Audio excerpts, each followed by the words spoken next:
All right, welcome to the podcast again. Today I have Tim Peake, who's an Emmy award winning executive coach and facilitator who helps leaders and teams surpass themselves. Drawing from 30 years as a journalist and media executive, he combines storytelling, emotional intelligence, and direct feedback to help organizations build cultures of radical responsibility and connection. Welcome, Tim. Good to see you. Great seeing you, Don. I'm glad to be here. Hell yeah. So let me jump in real quick. One of the things that touched me is that story you told me about how you just had a cow working in media. And maybe you can share with your audience, how do you go from the newsroom to the boardroom? Yeah. Well, I started to do this work because I needed it myself. Mm, Yeah, more having a cow is putting it nicely. When I was a newly minted executive in the media world, I was a star-spangled jerk. I mean, I really was. I ruled through fear and intimidation. It was kind of the only game I knew because it was the leadership game I grew up under. Um, and the low point, I think, came one night when we were behind deadline and the equipment wasn't working, and a technician was walking by, and I grabbed them and I said, "You need to fix this now." And they said, "I'll get back to you. I've got something more important to do right now." And I just oh no. flipped. Yeah. And I threatened to kill them in a credible way. As the head of HR told me the next day, you probably could have gotten away with it, except that was a union member. And so we've got to do something. And the thing we're going to do is we're going to fire you if you ever do this again. You cannot keep this up. And, I was mortified. I was ashamed of my behavior, but also I sort of realized this is the end of that road. This is as far as that road of ruling through power and fear is going to get me. And I need a new leadership game. And I had no idea what that was. I knew I had to change, but I didn't know how. So, I was sort of ripe for something new. And by chance, if you believe in chance, I ran into this book at some deli in Ann Arbor, Michigan. It was called The Corporate Mystic. And I thought, wow, this is really interesting. It was by a guy named Gay Hendricks, by a guy named Gay Hendricks. And it was this totally new way of leading that was foreign to me, of emotional intelligence, of relationship first, of feedback, of taking care of yourself so that you can be your best self. And I thought, wow, if I could do this, that would certainly be different. And I think that might be what I'm looking for. So I ended up calling the Hendricks Institute and said, "Gosh, what do you got?" And they said, "Oh, we can pair you with an executive coach." And I said, "Well, what's an executive coach?" This was in 2005. I had no idea what that was. And so I ended up working with a coach, and she kicked my ass. I mean, actually, after about 6 months, she said, "Tim, every time you call, you just complain about other people. I don't want to hear that anymore. Don't call me anymore." And I was outraged, like, "You can't fire me." Uh, and so I stayed away for a few months and then realized, she's probably right. And that was life changing. Gay Hendricks, writer of many, many books, including The Five Wishes. Um, he does a lot of work around end of life kind of foreshadowing and what how you want to be remembered. So also has some books on relationships, I believe, partnerships between an intimate relationship. So great shout out to um, a great author. Um, so everybody's curious. What'd you get an Emmy for? I actually won several of them. It was so before I became an executive at NBC, I was the primetime breaking news producer. And, so anything that exploded, flooded, bled, that's what I was doing. So, there was obviously one for the 9/11 attacks. There were several others, but it was all like big primetime treatments of disasters. Hell yeah! Speaking of disasters, tell us about a disaster of a retreat. What's just one that stands out in your mind that completely went sideways? Oh gosh. Yeah. Well, I was going to say the worst one was getting fired at lunchtime of a multi-day retreat, fired at lunchtime on the first day. But I surpassed that a couple years later by getting fired right at the morning break. I didn't even make it to lunch. And what it was, it was a group, a corporate team that I'd worked with before, and everything was great. And then they brought me back to do this retreat, and we were talking about this idea of conscious leadership, of taking responsibility, of knowing what's going on inside you and taking responsibility for that rather than putting it off on other people. And they just found it really challenging. And really challenging, which it is challenging. And so it was so challenging that they said, yeah, this is not right for us. And I was let go at the morning break.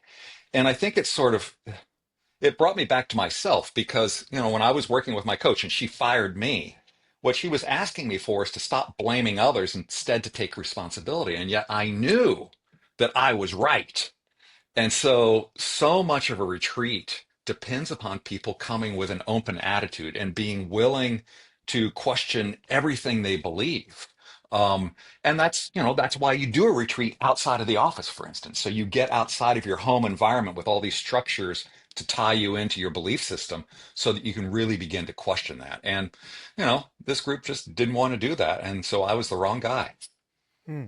So what did they end up doing? Oh, I have no idea what they ended up doing. I have not heard from them since. They were glad to Well, never speak to me. yeah, fuck them.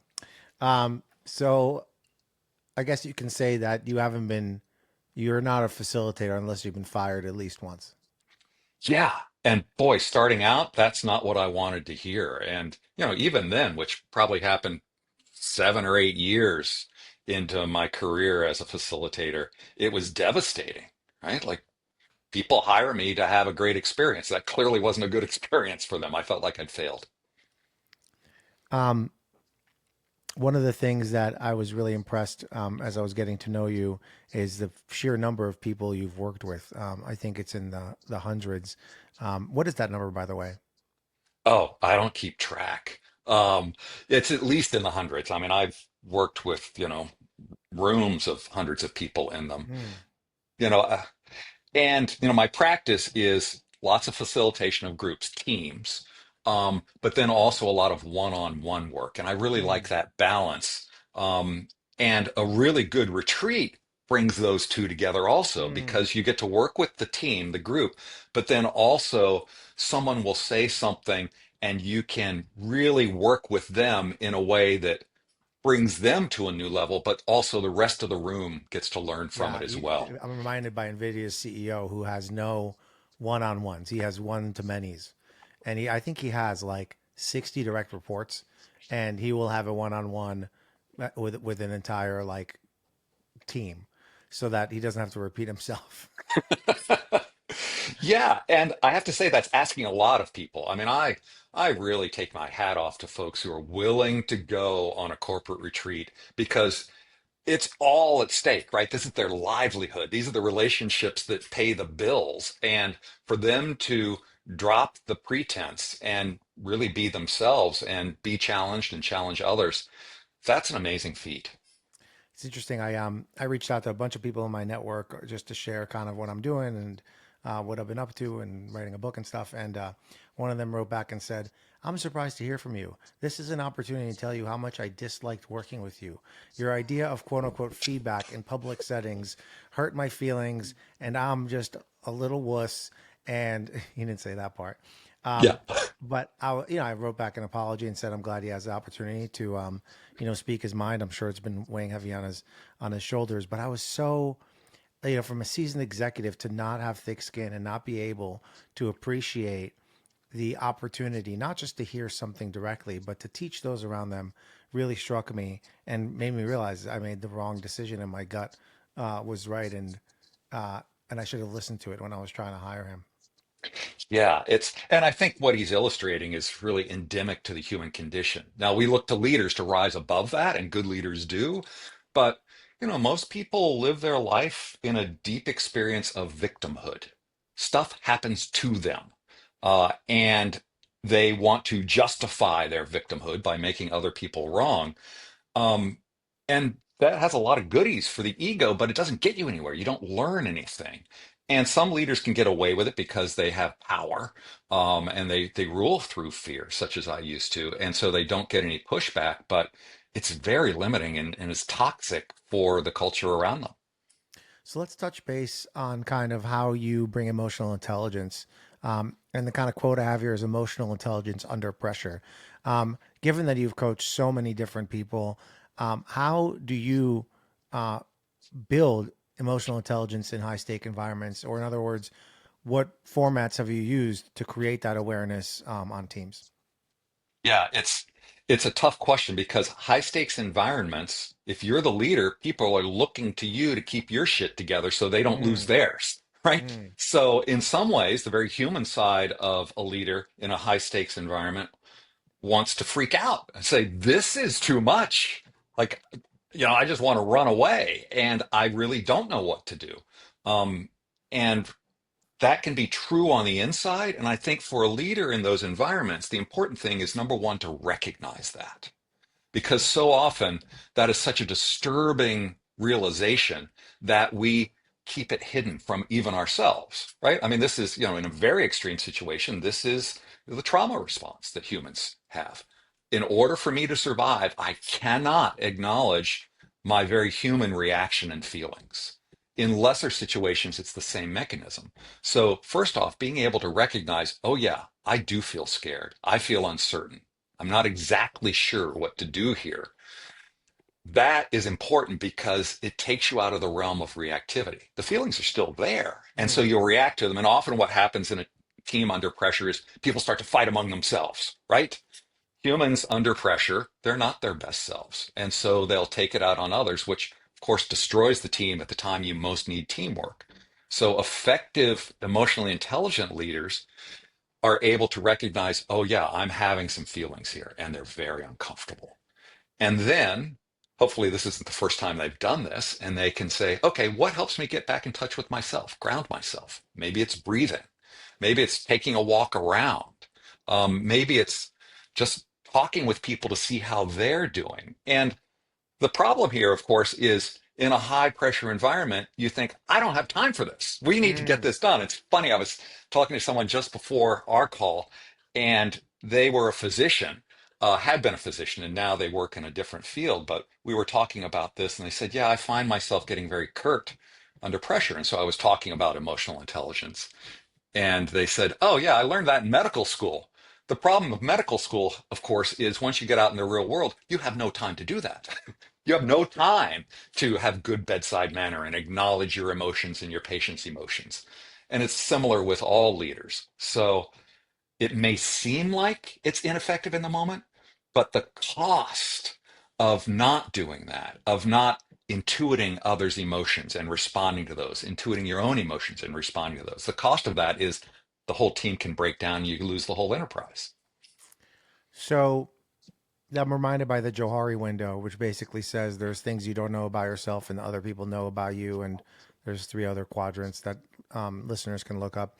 But what do you do when somebody doesn't know that they're showing up in a certain way? And how do you create safety for them to do so? Yeah. Well, I think this is the secret of coaching and retreats, right? That you create an environment where first off, people just feel comfortable as animals. They feel safe. You know, it's warm. The seats are comfortable. They're well fed. It's beautiful. I mean, that goes a long way for setting a stage to feel comfortable being yourself. And then, what I do as a facilitator is, well, okay, let's just meditate for a moment. Let's give us ourselves a moment just to land in our bodies. But come on, that Just is so cheesy. I don't want to start with that. What do you do with that kind of person? Yeah, and I used to feel that way myself, but I realized it worked. And it's funny, years after I left NBC, I got a note from someone who said, yeah, we always thought it was a little weird that you would start with a moment of silence in a meeting, but we kind of liked it. And then, we were having a meeting with some executives from Google, and they came in and they did the same thing. So I think that there is a good body of evidence that shows that intentionality leads to more effective meetings, right? Mm. And most of us take that to mean here's the agenda. But it Mm. goes more than that. Could I be intentional as a human participant in this and actually land in this space, not be on my phone answering an email from the last meeting? So it sounds like intention setting is the first step, and hospitality is the second step, and then that unlocks safety, and that unlocks that kind of those difficult conversations and the engagement that you're expecting. Is that fair? Yeah, and I would add one thing in there. You know, what we're talking about here, safety and trust. Because when humans are together, trust is the coin of the realm for safety.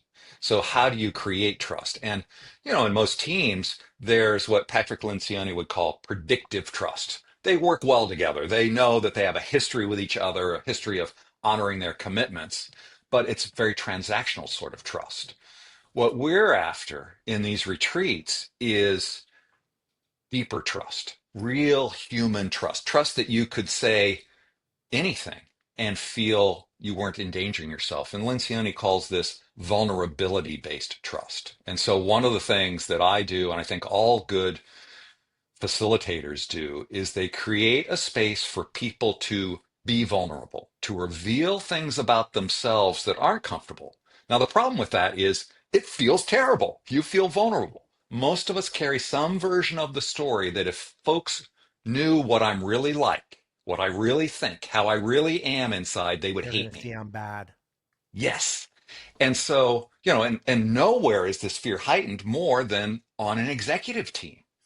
So if you can get people to begin to reveal things about themselves that aren't comfortable, that are vulnerable, and people don't run away, that creates deep trust. And so what I do, of course, is I just lead the way. I start revealing things about myself that feel vulnerable, that feel uncomfortable.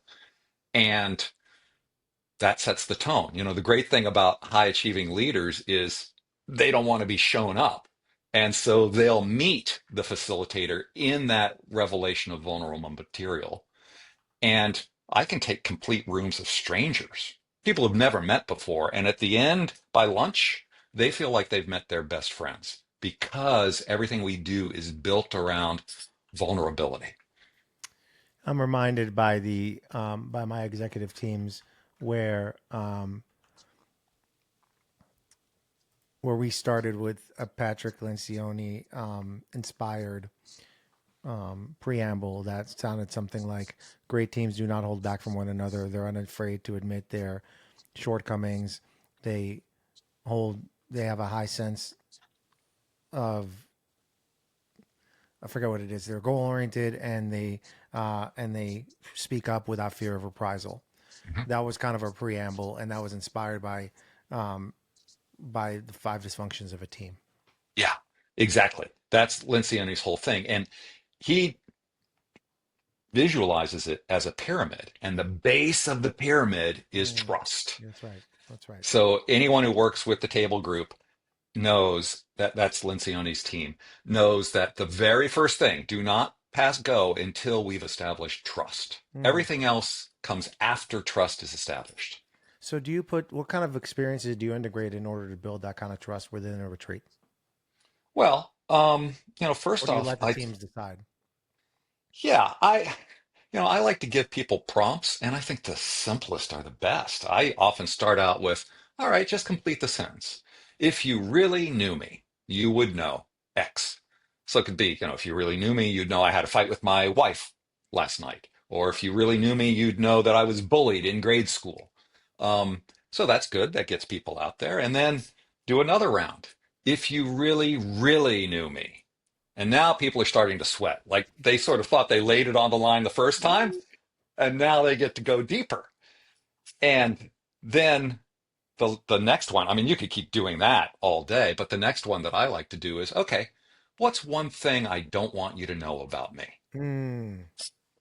And so after you've been through You're that, opening the Johari window. yeah, And you exactly. can even go far as further and say, what does this person know about this person that this person doesn't know about themselves? Yeah. Well, feedback is a very powerful thing. That's the basis of learning. Every team should be a high feedback team, and yet few of them are because people don't feel safe. So there's a lot of work to get up to the point that people can actually say, you know what's getting in your way. Um, and that work is basically trust building. and also getting people to take responsibility. Because often they'll say, well, how could you say that to me? That's so hurtful, right? That was really rude and mean of you to say that. And again, this is someone being a victim of somebody else's candid feedback. And folks have to recognize no one can make you feel anything. You're triggering yourself. You're hurting yourself with those words. That person just moved their mouth and some words came out. And you built up a whole story around them that might have nothing to do with the person, but instead has something to do with your fifth grade PE teacher. I'm reminded by the ladder of inference, where it starts by um, just an observation, and you work your way up all the way to creating a belief about the person, because it's an observation and a perception and a value based decision. And then again, it goes all the way up to um, we assuming that somebody is XYZ, and it has nothing to do with what we actually observed. Yeah, Um, One of the things I've done is I've taken all of my personality assessments over the years. I threw them into ChatGPT, and I asked Chat to go ahead and output an owner's manual for me that I now give any one of my beautiful. colleagues. So whether it's Strength Finder, whether it's Culture Index, whether it's some axiology stuff, or whether it's the Big Five, Myers Briggs, and so on and so forth, I have it all inputted, and it tells people how to work with me and how to not work with me. Yeah, that's Um, an essential thing, like, especially if you're hiring folks. Like they need to know that in the first interview. Speaking of interviews, one of my favorite books on interviews is the book Why, which teaches people how to do a top grading interview. Um, it's it's in my opinion the best book for hiring executives. Oh, I don't know Um, that one. I'm going to check it out. so tell me about as we kind of look to wrap up here. I want to hear some live examples. What's an example of a retreat that really stands out to you, where you feel really proud of? Yeah. Well, I remember actually, I'm going to be working with this team again in a few weeks, but last That's always year, a good sign. yes, it is. It's nice to be asked back. And last year was the first time I worked with them on their team retreat. And, it was about a dozen people. It was the company was really facing some challenges, and the CEO wanted to get them out of the office to get them to learn to work together better. That the lift that they had was immense, and the way that they were doing it obviously wasn't getting them there. They had a record of non-achievement in that regard.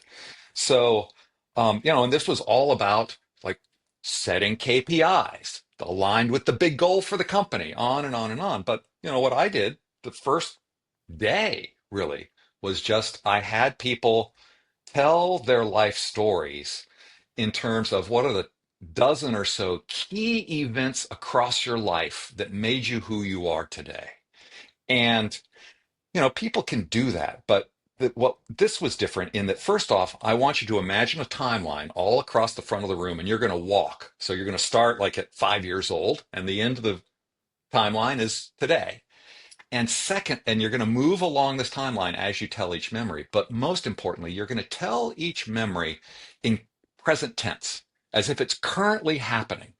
So we get to witness this with you. And that changes everything. It no longer becomes a removed reminiscence. It becomes a lived experience, and it's highly emotional. Um, there were tears all around as people talked about these things that ostensibly had nothing to do with the business challenges they were there to address. But at the end of that, I mean, these folks, feel like they had been through the war together, and they were ready to get down to cases and really start talking about, okay, this is what I'm going to do to meet the goals, and here are the KPIs I'm setting for my team. Very cool. Um, what experience? So I think this will be my last question, but what experience have you had in terms of activity that you think was one of the best to have during a retreat in order to achieve the retreat's goal? Well, I think there's a lot of value in telling the truth, in getting people to say the things Well, that they sorry, don't I want to mean say. like literal experience, like Mhm. going out and doing X. Like, what's the kind Oh, of yeah. best one that you've seen? Oh, well, one of the most Let fun me let ones, and I me do let this. me just re-ask the question. What from an activity perspective, what experience have you seen that's been the most memorable or the most productive to achieving its goal? Yeah. So one of the things that I like to do with folks is what is called a persona party. We all have personas, right? Different types of personality that we take on in different situations. Now, in an executive team, people probably have their executive persona on, and it shows up a certain way. Um, and they try to shove the other personas out of the way, but those personas are in the background, operating, causing havoc. And so, what I like to do to folks is say, okay, pick a persona you're very uncomfortable with. So, like your wise ass persona, or your crybaby persona, or your prima donna persona. And I want you to come to dinner in costume as that persona. And you're going to spend the entire time from that persona, not the person you It's like a usually are with weird these folks. murder mystery dinner. Exactly. And, people are very skeptical at first, but after they get into it, I mean, it first off becomes bedlam. If you go out to dinner, you have to call the restaurant ahead of time and say, put us in a separate room and here's the tip ahead of time. By the way, PDR all day long, private dining room for any kind of event. Anything else is a distraction, Yeah. and you should otherwise not have a reservation in a restaurant, in my opinion. Absolutely. So to have it on site is great because then people do feel free to really cut loose. Right. And not only do they show a side of themselves others don't see, although they probably suspect, but they themselves learn, oh, wow, yeah, that guy is really powerful. Or, wow, I've never given myself permission to be a total bitch. And it was really freeing. And actually, that persona has a lot of knowledge that I've been denying Mm. because I'm so afraid of it. It's a little bit like parts work in internal Yes, family systems, where there are parts 100%. of us that we um, kind of always tap into. Yeah. Um, okay, well, Tim, this has been really fascinating. Where can people find you? Timpeek.com, TIMPEEK.com. I sort of am my brand. Perfect. Perfect. Just out of curiosity, why do you think that peak fits your brand? Because I like to look at things under the surface.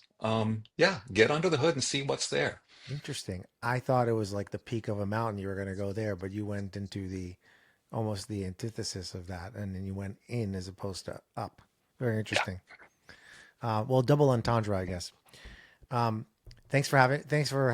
thank you for being here with me. I was going to say thanks for having me. That's how good this conversation was.